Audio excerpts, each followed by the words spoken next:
everyone, and welcome to this deep dive. We're tackling a really cool topic today. It's all about healthy aging, and it's inspired by a pasted text. Oh, interesting. You know how people always talk about adding years to your life, right? Right. Well, this source, it kind of flips the script. Uh, It's more about adding life to those years, not just living longer, but living better. I'm super curious to dig into this. yeah, it's definitely a shift in perspective, isn't it? Thinking Yeah. about aging not as this decline, but as this continued period of, growth and vibrancy. Exactly. So what can we actually do to make those extra years amazing? Let's dive into pasted text and see what we find. One thing that pops out right away is this idea of building a solid foundation early on. Ah, I see. Yeah. It's not about suddenly changing everything when you hit 60. It's about making choices all along the way that, set you up for success later. It's like building a house. You wouldn't wait till the roof is on to start worrying about the foundation. Right. A solid foundation is what lets everything else stand strong. And when it comes to aging well, that foundation, it rests on three key things: diet, exercise, and sleep. Those are the big ones. Okay, let's break those down, starting with diet. The source talks about a balanced diet, all the usual suspects, fruits, veggies, whole grains. But they had this interesting tip about colorful vegetables. I mean, who doesn't love a plate full of bright, vibrant colors? It just looks appetizing. It does. But it's not just about aesthetics.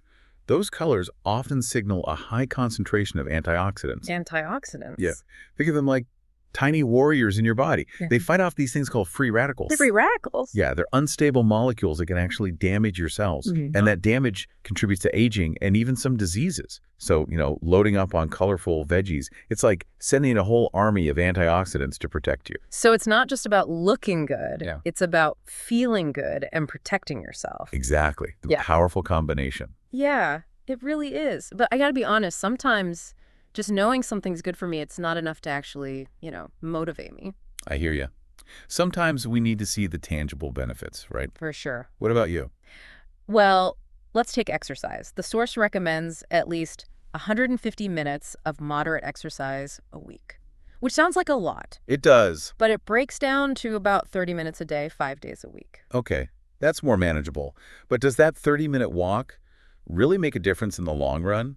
I mean, really? Absolutely it does. Not only does regular exercise help maintain a healthy weight and reduce the risk of those chronic diseases, but it actually has this surprising impact on how long we live.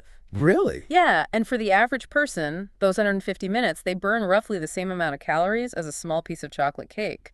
So you could indulge in that treat and still be on track. Whoa, wait. You're telling me I can have my cake and eat it too? In a way, yes. It's about balance. Making healthy choices that you can stick with, that you enjoy. Okay, that makes 30 minutes of exercise sound way more appealing. Speaking of feeling energized, let's talk about sleep. Ah, sleep. The cornerstone of good health. Oh man, sleep is like my biggest struggle. Some nights it feels like my brain just won't shut off. But this source, it really stresses prioritizing good sleep, especially for aging well. Why is that so important? What's the science behind it? It's more crucial than people think. When we sleep, our bodies cycle through these different stages. One is deep sleep, and it's like a nightly repair crew for your body. Cells regenerate, muscles repair, hormones rebalance. So if you skimp on sleep, You're basically shortchanging yourself on that essential repair time. and that can have some pretty serious consequences down the line, right? Unfortunately, yes. Okay. Chronic lack of sleep can actually speed up the aging process. And it ups the risk of a bunch of health issues like heart disease, diabetes, Yeah. even cognitive decline. Cognitive decline. Yeah, that's a decline in our thinking abilities. Memory problems, difficulty concentrating, things like that. Wow. So it's not just about feeling groggy the next day? Nope. It's about protecting your long-term health, keeping your brain sharp. Exactly. Okay, I'm convinced. No more late-night Netflix binges for me. Good choice. Your body will thank you. Pretty amazing how our bodies work, huh? Totally. It's like we focus on all the individual parts without seeing the whole picture, like how it all connects. Yeah, for sure. We've talked about diet, exercise, and sleep. That's like the foundation of our healthy aging house, right? Exactly. The foundation. But pasted text, it doesn't stop there. It goes beyond just the physical stuff. It's like we're adding another level to the house now. Okay, I like where you're going with this. They talk about how important mental and emotional well-being is too, especially as we get older. Right. Yeah. We're moving beyond the foundation now, starting to build the walls, Yeah. the things that give us support and structure. I love that analogy. So how do we build strong walls? The source talks about staying socially connected, which makes sense. But honestly, I sometimes feel like I'm the only one who finds it hard to put themselves out there, meet new people. I think a lot of people feel that way, especially as we get older. But it doesn't have to be about joining a bunch of clubs or, going to huge social events. It's about finding those connections that feel good for you. It could be just calling a friend or having a virtual coffee date, even striking up a conversation with someone at the store. Yeah, I like that. Those are all good ideas. Small steps, but they still build connections, right? Absolutely. Little things add up. The source also talks about lifelong learning and how good it is for brain health. Ah, yes. I'm a naturally curious person, so that resonates with me. But I know some people might be like, ugh, brain training, it sounds kind of cheesy. Yeah, I get it. Brain training can have that kind of gimmicky feel. Yeah. But think of it this way. Just like our bodies need physical activity to stay strong and flexible, our brains need mental stimulation. It helps them stay sharp. Okay, that makes sense. So it doesn't have to be structured brain training exercises, right? No, not at all. Could be anything that challenges you mentally. Hmm. Learn a new language, pick up a musical instrument, even just having a really engaging conversation. Mm. The key is to keep your mind active, engaged. So what kind of things do you do to stay sharp? Well, lately I've been trying pottery. Really? Yeah, it's more challenging than I thought it would be, I bet. but it's really rewarding. It's like you're using your hands and your mind at the same time. And it's creative too, which I love. That's so cool. Okay, now I'm definitely going to have to try pottery. Maybe we can have a pottery making session sometime. Compare creations. I'd like that. Speaking of creativity, this source mentions the power of gratitude and positivity. And I gotta admit, I've always been kind of skeptical of those gratitude journals. I know what you mean. Just writing down stuff you're grateful for really make a difference. It might seem too simple, but there's actually a lot of research behind the benefits of gratitude. When we focus on the positive stuff, it changes how we see things. You become more aware of the good things, even when there are challenges, and that can have a huge impact on how you feel overall. So it's not about ignoring the bad stuff. It's more like choosing to focus on the good. Exactly. And studies show that practicing gratitude, it can actually lower stress, improve your mood, even boost your immune system. Wow, that's impressive. And, stress is a big factor in aging, so finding ways to manage stress, cultivate a positive outlook, that's all part of healthy aging. I'm starting to see how powerful gratitude can be. It's not just a feel-good thing. It's good for you, too. Exactly. Think of it like building a strong roof on our healthy aging house. That roof, it protects us from the storms, helps us weather the tough times. I love that visual. So far, we've got a good foundation, strong walls, a sturdy roof. This house is shaping up nicely, but pasted text isn't done yet. I feel like they've got more wisdom to share. You're right. They go on to talk about being proactive about your health, especially as we age. It's about taking charge, not just reacting when things go wrong. Okay, I'm all for being proactive, but how do you do that without becoming like a hypochondriac, worrying about every little thing? It's not about obsessing over every ache and pain. It's more about being informed, and taking those preventative measures that make sense. The source talks about screenings and vaccinations, for example. And I think it's important to demystify what age-appropriate really means. Yeah, what does that even mean? It's not like everyone needs the same tests when they turn a certain age. Exactly. It's not one size fits all. What's age-appropriate depends on you, your health history, your family history, your lifestyle, all sorts of things. So how do we know what's right for us? That's where a good relationship with your doctor comes in. They can look at the whole picture and make recommendations that are tailored just for you. Okay, so open communication with your doctor, that's key. Definitely. Now, the source also mentioned something I think we all tend to overlook. Oral and vision health. I know I've been guilty of putting off dentist appointments sometimes. It happens. These things are easy to forget. But they're more important than we realize. Did you know poor oral health has actually been linked to an increased risk of heart disease? Wait, seriously, how is that even possible? It's wild, right? But the bacteria from gum disease, they can actually get into your bloodstream. And that can contribute to inflammation in your blood vessels, which increases the risk of heart problems. Okay, I'm scheduling that dentist appointment tomorrow. What about vision? Why are regular eye exams so important? Well, your eyes, they're incredibly complex. And regular checkups can catch early signs of problems, things like glaucoma or macular degeneration. If you catch those early, you can often prevent vision loss. Makes sense. No more excuses for skipping those appointments. Good. Before we move on, the source touches on something else we've all heard before.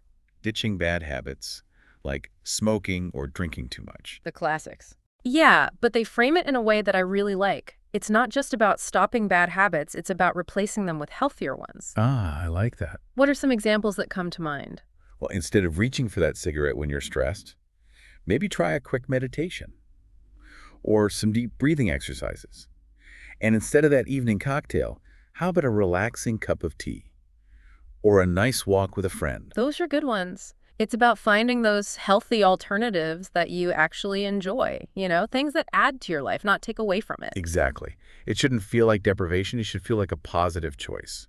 And that leads us to the last section of this deep dive, which is all about finding purpose. It's like, why are we doing all this? Why do we want to be healthy in the first place? The deeper meaning, right? Yeah, it's not just about living longer. It's about having reasons to get up in the morning, feeling excited about life.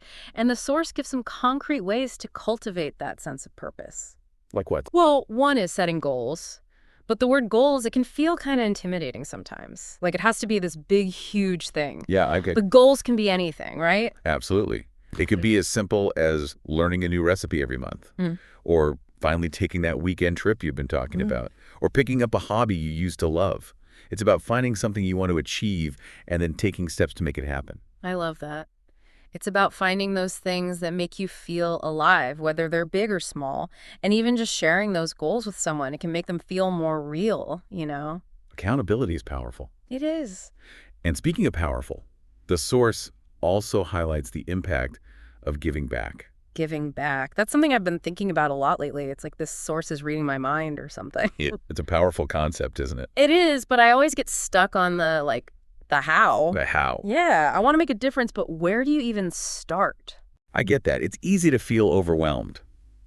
But giving back, it doesn't have to be this big, grand gesture. It's about finding ways to use what you're already good at, what you enjoy, to benefit others. So instead of getting lost in the what giving back, I should focus on the how, using what I already have. Exactly. Think about your skills, your passions. What causes are you drawn to? Okay. Maybe you're a great organizer and you could help a local charity get things in order. Or maybe you're a natural storyteller and you could read to kids at the library. Those are great examples. It's like finding that overlap between what you love and what the community needs. Yes. Yeah. And it makes giving back feel less like an obligation and more like a natural part of who you are. Exactly. It's not a chore. It's something you want to do. Right. And, studies have actually shown that people who do things for others, they often end up feeling better themselves. Really? It's a win-win. You're helping someone and you're boosting your own well-being. I like that. Okay, so we talked about that solid foundation, diet, exercise, sleep. Then we added those strong walls with social connection, learning new things, and practicing gratitude. Right. Building that house piece by piece. And now we're adding this element of giving back. It's like creating this warm, welcoming space inside the house. Beautiful analogy. It's not just about surviving, it's about thriving. Yes. And as we were talking about goals and purpose earlier, it made me think about retirement. So often people see it as this ending point, like you just stop working and that's it. The end of the road. Yeah. But what if we looked at it differently? Differently how? What is, instead of asking, what am I retiring from, we asked, what am I retiring to? I like that. It shifts the whole focus. It does, right. And it ties back to what this source was saying about purpose. It's not something that just magically appears when you hit 60. It's something you build throughout your life. And it can keep evolving, too. Exactly. So even in retirement, there's still that sense of purpose, of growth. You're not slowing down, you're just changing direction. I love that. This whole deep dive has been amazing. We've really gone deep on healthy aging. Pace to Text had so much good stuff in there. It really did. A lot to think about. I feel like we didn't just learn about healthy aging. We learned about living a good life in general. At any age. Right. And to our listener, remember, you have more control over how you age than you might think. It's about making those choices day after day that support your well-being. And it's never too late to start making those choices. Never too late. So keep exploring, keep learning, keep growing. Find those things that make life feel vibrant and meaningful. I love that. We hope you enjoyed this deep dive. And always remember, it's not about adding years to your life. It's about adding life to your years.